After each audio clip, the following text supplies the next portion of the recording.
Hey guys, so I'm going to do a quick little video about how I actually tighten these joints. I think I might have talked about it before, but I actually had someone ask me about it. So I'm going to go ahead and show you guys exactly what I do with these.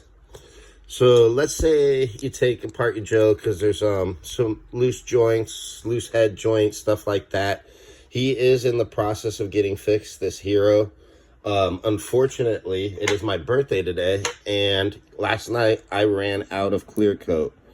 I didn't quite just run out of it. The clear coat line was actually like right here. And unfortunately, last week when I did that T-crotch, I didn't put the rest of it down. So it's pretty much done for. My wife did order me some more. Unfortunately, this stuff takes like 5 to 10 days to come, even fast shipping from Amazon. So it is what it is. I'm kind of stuck just painting right now. I've got a lot of stuff that's worked on from that last lot where I'd fix thumbs, crotches, stuff like that. It's actually a pretty good crotch repair right there with some Milliput. But I need that clear coat. I can't really go on much more without it. I'm going to get to a point probably where I'm going to have everything ready to go by the time the clear coat gets here. But that's my own fault. And so I'm going to go ahead and show you guys. Let's say you have a loose head. I don't have them clear coated here. You know what? Because I painted that black. I'm going to go ahead and use just a different head for now. That's also in the middle of painting a hammerhead. So you got your ball joint here. When I do repaints of stuff like this, I go ahead and just clear coat the entire head. I like the way it looks, that gloss. It doesn't, what do you call it? Make it shine too much with the one I use. So let's say with his head's loose in here, which it is, because it's not his body, which will tend to happen when you do swaps. So when you're going ahead and doing your clear coat here, that's obviously gonna add an extra layer of thickness. I usually do about 2 coats whenever I do a repaint, so that's gonna be a little bit of thickness there. What you want to do is let that dry before you do anything like clear coat the inside. And it's going to take at least like 5 days to dry for real. It says 1 to 2 days, but if you wait like even 2 or 3 days and try to put something like this, it's going to end up tacky and sometimes stick to stuff. It gets to be a mess. You're just way better off being patient. Sorry, but I have to sneeze, guys. Sorry about that.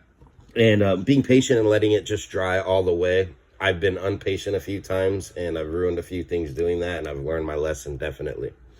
So once you, like I say, about 2 layers on something like this, because of repaint, even if you're not repainting, about 2 layers probably be good. And you try to fit it in, and it's still loose in here. All you do, at that point, because you've already tested it, and if it's still loose, is put at least 1 or 2 layers of clear coat inside here where the ball joint meets. And that'll tighten your head up. Usually it'll get it so tight like it's hard to move. You have to like around. But that's better than being loose, right? Now with the arms, it's very simple. These ball joints up here, if I'm not doing a full clear coat, which I am going to do on this guy, normally with this I would just put clear coat around this ball joint. And hold on, it's not focusing here for me. There we go. Around the ball joint and on the inside of here, very lightly, just barely paint that and barely paint that where there's movement. Within 1 or 2 layers, that'll tighten up to the point where the arm is going to be tight. Unless it's extremely loose, you don't really want to do more than 1 or 2 layers, as I've learned too. The more layers you put on, the longer it's going to take to dry. Even if you put on like the first layer and wait a day or 2, sometimes even 3, put another layer on, it's going to take at least like another 5 layers for that to dry. Just so you guys know. Now, when you do that and these are dry, when you put them in, I always wait to not clear coat the insides of the torso. I do that last. I don't know why. It's just my thing of how I do it from probably messing up and learning. That's what I'm guessing. It's just in my head now. That's how I do it. So once these arms are dry and you pop these arms in, when you do this too and you're testing this, you got to put every piece in to be able to test it. Otherwise, you're not going to know the full scope of when this thing's slapped down with the screw, how tight it's going to really be. You can overdo the clear coat, and it's going to mess up the ability for this torso to be flush. Even with the screw, it won't flush down sometimes. I've done that before. Like I said, I lived and learned with a lot of these, and just by messing up on a few things, you learn, and then you never mess up on them again, so it works out well. Now with the legs, same principle here. You do want to be very careful with these because these pegs are very, very fragile. So when you do this, what I do is I usually put about, if they're really loose, it usually takes about 3 layers of clear coat. If they're slightly loose, it's going to take about 2. I've never had it really where 1 does the job. Just it has never worked that well. You put 1 on and it's still quite loose. Usually 2 does it though. So what you want to do is clear coat just this part here. Sorry. This stuff here, this stuff here, this stuff here. Unless you're going to do like me and you're going to clear coat the whole thing. You just go balls to the wall on it and go ahead and do it. Now once that clear coat's dry, you're going to find, and it's going to bubble up and, you know, get stuck in here. What I do is after I clear coat it, I take a toothpick and I just usually push it through to make sure that I still have that clearance. You pretty much need that clearance no matter what on this to clear this and be able to get that back in the peg. You just want a tiny bit on there. So once that dries, I take this right here, this little tweezer tool. I've got multiple tweezer tools, stuff like that. Old tweezer stuff that my wife doesn't use anymore. They're very useful for multiple different things. And what I do with this is I usually just do a little scrape out like this with it, just to get the excess clear coat off. And I'll do that once or twice. And then I'll usually do the same thing very lightly with the X-Acto knife. Just stick it in there and just go around like that. It'll get all that little bit of excess clear coat off. That will probably break that peg, but it'll leave enough that it tightens everything up. With this, and once the legs slap down, it's usually tight enough that those knee joints are perfect and good to go. And that's pretty much it. With the rivets, I do sometimes, and I have done this, and it's not the easiest. You take a tiny bit of clear coat and you just go underneath here and inside here a little bit, and it'll tighten up that rivet part. Like I said, guys, I really would love to get a rivet tool. It's really hard to find one that actually is for this. It's like they almost don't want us to be able to customize these Joes. And when you ask anybody about it, it's like some hidden secret or something online, I swear to you. Ask some of the guys that do rivet videos and stuff like that. They won't answer your questions about what rivet tool they use, the name of it, where to buy it, anything. I don't know why it's such a pain. It's kind of a weird thing to me. But it is what it is. Eventually I will get a rivet tool, figure out how to use the dang thing, because I want to be able to fix arms besides that. I want to be able to fix everything. And I haven't been able to get quite that far with it yet.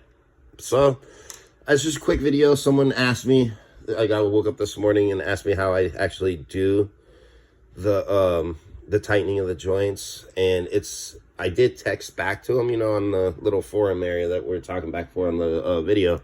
But I think it would be better if I actually showed you guys exactly what I did. And that's pretty much it. The other thing you want to be careful with, if you are going to do like a full clear coat like I am on this guy, with these pieces here, like the leg pieces and stuff, unless you're missing areas, you really don't want more than one clear coat area, because what will happen is pieces like your T-bar, crotch and stuff will stop fitting, or they'll be so tight that when like you're standing up a Joe, I don't have one on hand right here, but you guys have seen it. And it's not always the rubber band. It'll pigeon toe and stuff will get really weird moving around if you put too much of that clear coat around that leg area.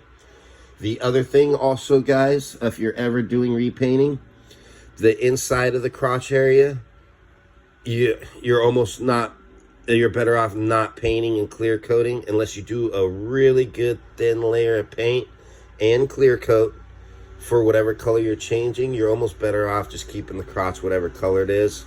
Once you add, I'd say 2 layers of paint, you know, just to cover up whatever color you're doing, and a good layer clear coat to 2 to protect that paint.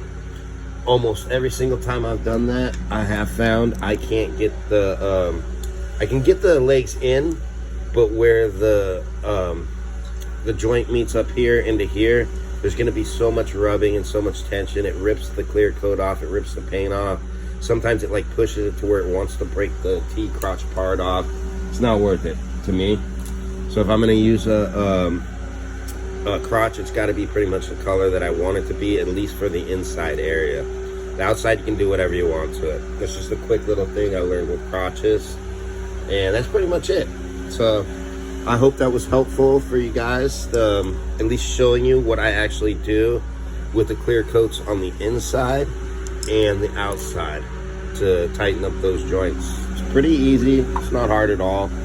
Back in the day when I was a kid, I used to actually use nail polish remover. This would be like 90, 91, 92-ish when I first started messing around with Joe's and taking them apart to try to tighten up those joints. It does work, but you are way better off with a clear coat. Like this is what I use for basically all the Joes. I like it because it's not super gloss, but it is clear gloss. It's got a nice shine to it. And a lot of times when I'm doing vehicles, I mix these two together. I like the gloss and the matte mix for the vehicles. Usually on the vehicles, it comes up too shiny, glossy sometimes. It all depends on the vehicle, but a lot of times that's what I'll do. I'll mix these two.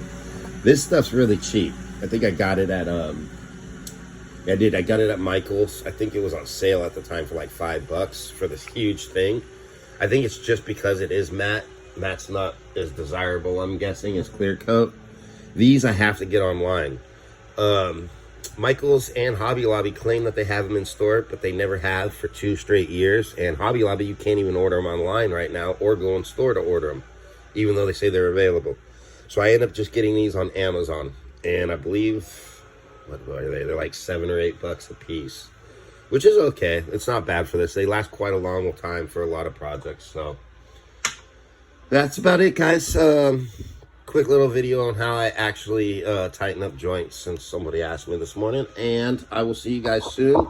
The wife is on vacation. I'm thinking it's time to dig out some Star Wars stuff, since it's my birthday today, and maybe do a couple Star Wars videos, vintage.